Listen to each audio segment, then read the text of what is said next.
The 2024 Qatar Grand Prix just took place and Max Verstappen took a dominant victory while his teammates struggled to score any points. He DNF'd. George Russell weaseled his way into the pole position but went from P1 to P3 in the first couple of corners. I guess karma is real.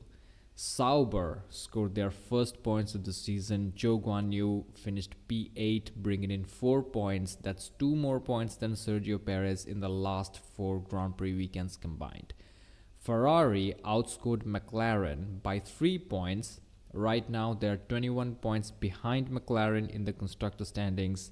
Personally, I don't think they're catching that gap with only 1 race to go.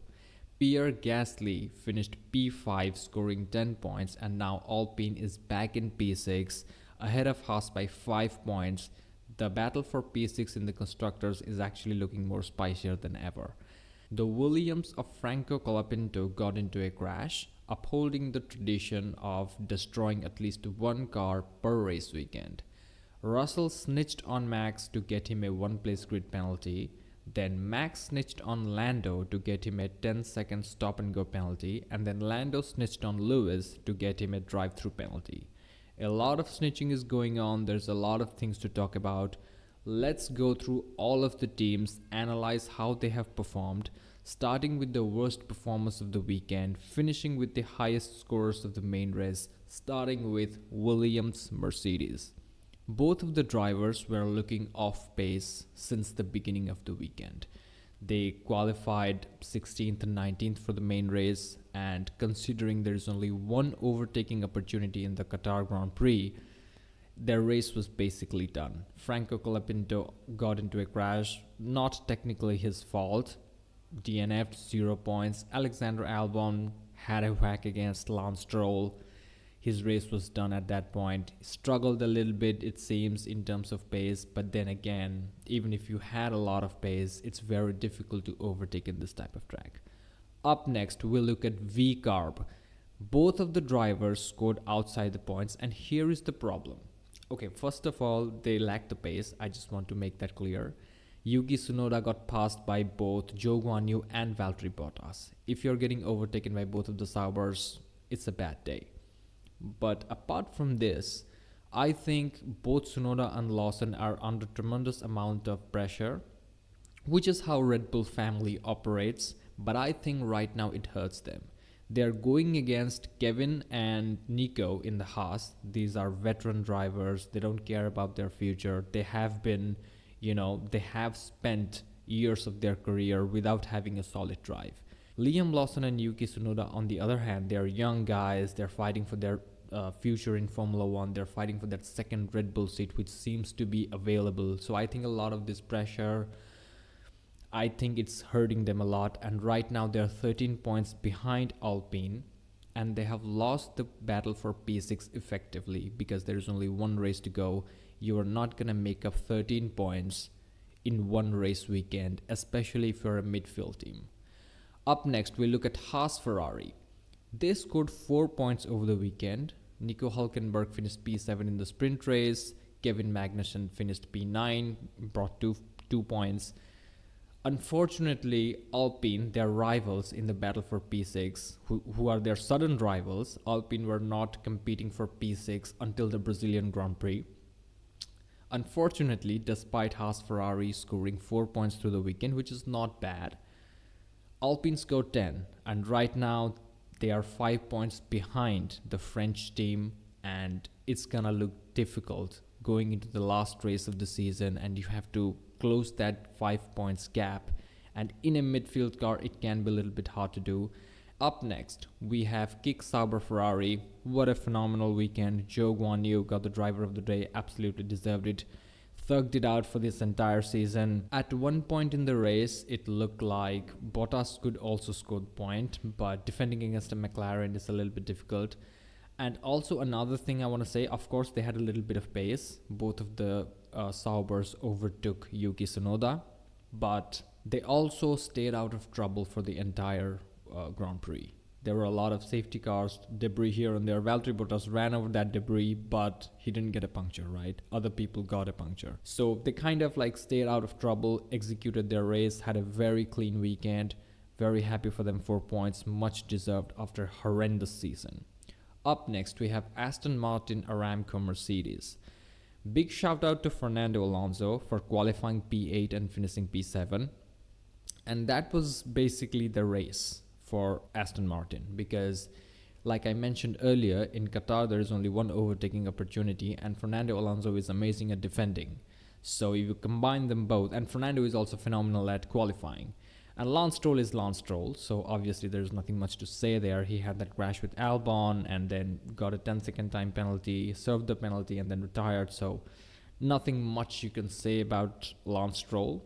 Fernando Alonso, phenomenal drive. I'm happy for Fernando's performance because in Las Vegas, he had a disappointing weekend. Right now, he kind of like redeemed that. And he said it like after the race in Las Vegas in the post-race interview. He said that I just want to jump in the car and get some revenge. Thankfully, he got it. And hopefully, he will also have a good race in the season finale. Up next, we have Alpine Renault. Unfortunate to see Esteban Ocon leave the team for just before their last race, but very happy to see Pierre Gasly started P11, finished P5, scored 10 points.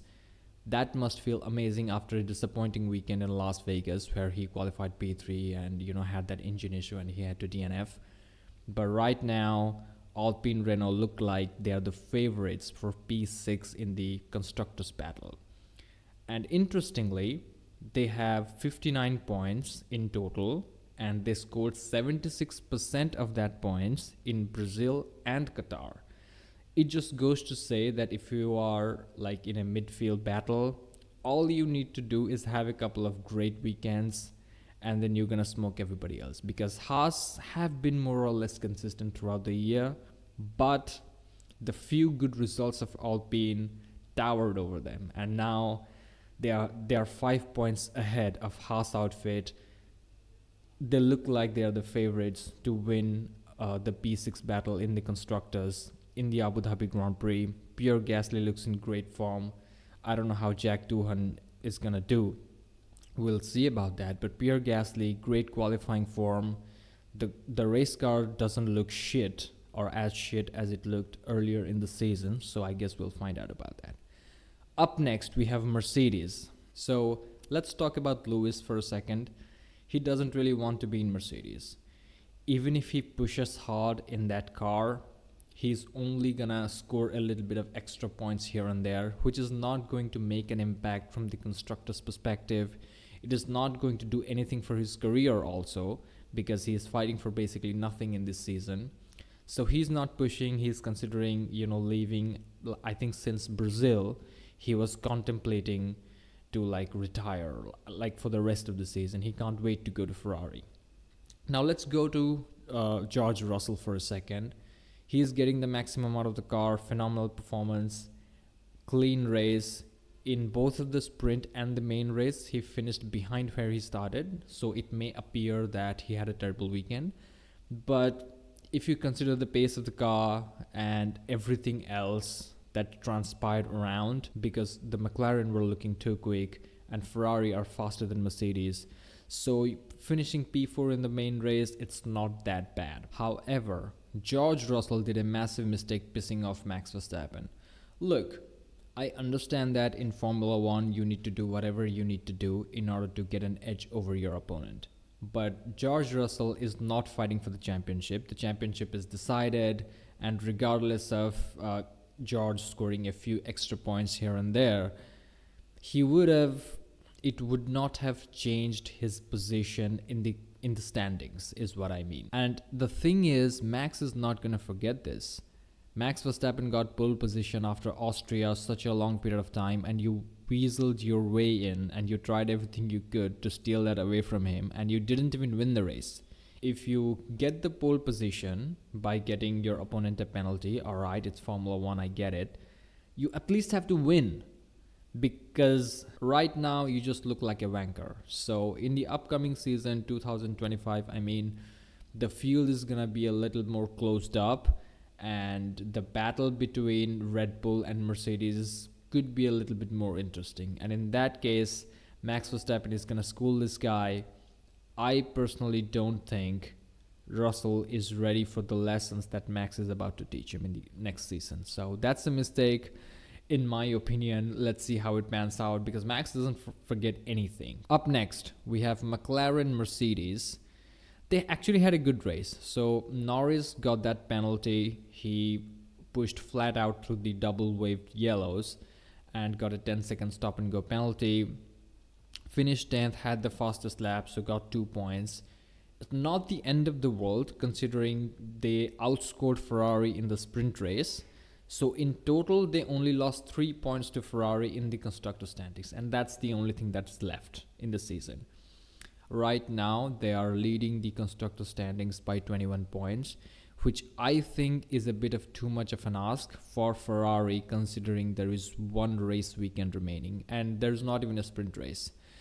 And McLaren still has the fastest car, at least on the race day. So I don't think Ferrari are going to be able to close the 21 points gap and then outscore them. One Grand Prix remaining, it's not happening. However, another interesting thing is Leclerc and Norris are now separated by 8 points for the battle for P2. So that could get exciting. I guess that's the only other battle left apart from the battle for P6 for constructors between Alpine and Haas, and now we have the battle for P2 in driver standings between Norris and Leclerc. So let's see what happens. But in terms of the constructors title, I think McLaren have it.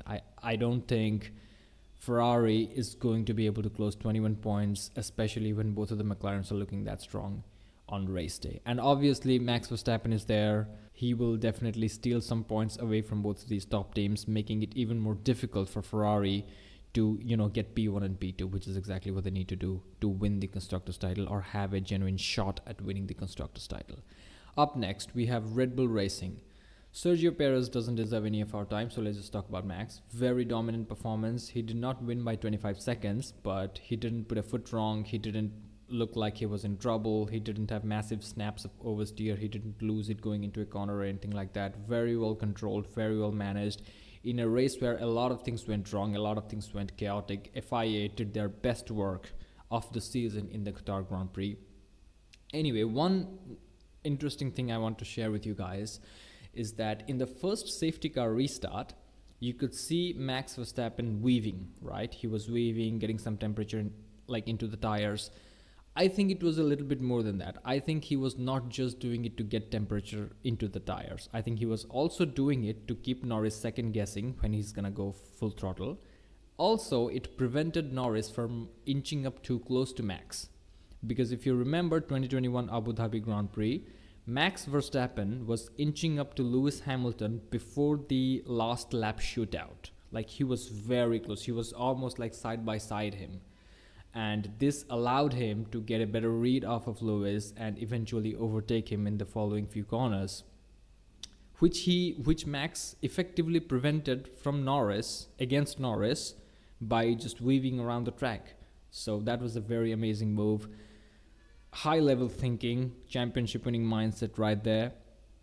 What an amazing performance. And I definitely think he's the favorite going in for Abu Dhabi Grand Prix. He was strong here. He has been strong here on this track.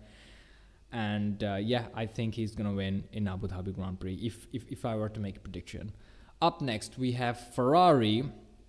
They actually had a good weekend overall. They scored the maximum points on race day thanks to the Lando Norris penalty, thanks to Max basically. But they are going to leave the season empty-handed unless Charles Leclerc gets that P2 in the driver standings. Because, as I mentioned earlier, Ferrari are 21 points behind McLaren in the constructor standings. 21 points, one race remaining, very hard to do. So, for the upcoming final Abu Dhabi Grand Prix, there are only two things we need to look forward to. The battle for P6 between Alpine and Haas, because Vcarb is 13 points behind. They're not going to do anything. They are a midfield team. Both of the drivers are under a lot of pressure. Battle for P6 between Alpine and Haas.